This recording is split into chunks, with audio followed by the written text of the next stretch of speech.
বাংলাদেশের মধ্যে আরআরবি হচ্ছে এখন নাম্বার ওয়ান ফার্স্ট ক্লাস একটা এরিয়া। এভরিওয়ান ব্রেক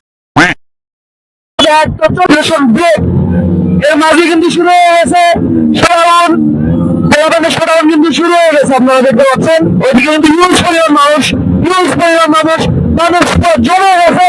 ঈশ্বরদী শহর, ঈশ্বরদী আরআরবি একদম পুরাই ভাড়ায় দিচ্ছে জন্য চলে আসছে। এর বিগ স্ক্রিনে খেলা চলে অলরেডি। এখানে এত বেশি জামলামের কারণ ভাড়াই দিচ্ছে বলবেন, একদম অবস্থা খারাপ। 25 মিনিট যাইতে না যাইতেই বলবেন যে পরিমাণ শোডাউন দিচ্ছে ঈশ্বরদীতে। আমাদের ঈশ্বরদীর আরআরবি আসলাম সেই জায়গাতে রাইট নাও। এখানে প্রচুর মানুষের ভিড় হয়, তো আমি সাব্বির কখনোই বের হই না, তো আজকে কেন জানি বের হতে চাইলো। দেখেন মানুষের ভরে গেছে এত একটা মানুষ। আর এখানে শুধু নট অনলি বয়েজ, এখানে আমরা আসছি আজকে ভালোভাবে ইয়ে করতেছি, খেলা দেখি আজকে। এখানে অনেক ইউটিউবাররা আছে, এখানে অনেক রকম ইয়ে আছে। আমরা আজকে উদযাপন করি এগুলা, ঠিক আছে? কথা বলো তুমি।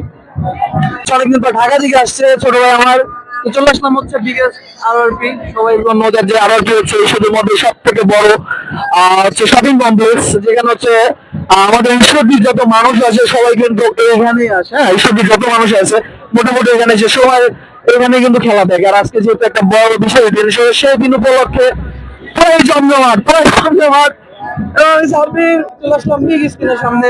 বড় স্ক্রিন সামনে পুরাই উড়াধুরা অবস্থা। সে হচ্ছে বর্তমান অবস্থা। আমরা যেখানে আসছিলাম পুরাই অস্থির অবস্থা। তো নিউজ পরিবহন হাইড্রেশন ব্রেক রাইট নাও। আমরা আমরা বাসা থেকে রওনা দিচ্ছি। তো এরিয়াটা খুবই সুন্দর একটা এরিয়া। এই একটা অবস্থা আমি আপনাদেরকে লাস্ট একটা পরিস্থিতি আপনাদেরকে দেখাচ্ছি। দেখেন অলরেডি কিন্তু টহল শুরু হয়ে গেছে, যদিও আর্জেন্টিনা কিন্তু এবার জিরো নয়, একটা গোলও হয় না। হাইড্রা অলরেডি দেখেন 25 মিনিট। তো এখন যে অবস্থা পরিস্থিতি ঈশ্বরদীর বর্তমান পরিস্থিতি, এই আরআরপি আরআরপি যে এরিয়াটা আছে অনেক বেশি ফেমাস বর্তমানে, আমরা সবাই জানি। খেলা হয়েছে বিশ্বকাপের প্রতিটা খেলাতে কিন্তু ইউসুফের নাম হয়েছে, কিন্তু আজকে ফাইনাল খেলা হিসাবে যে পরিমাণ মানুষ হয়েছে এটা কিন্তু মানে অবিশ্বাস্য একটা ব্যাপার। এই হচ্ছে অবস্থা, ঈশ্বরদীর অবস্থা, বর্তমান অবস্থা, পুরো জমজমাট একটা অবস্থা।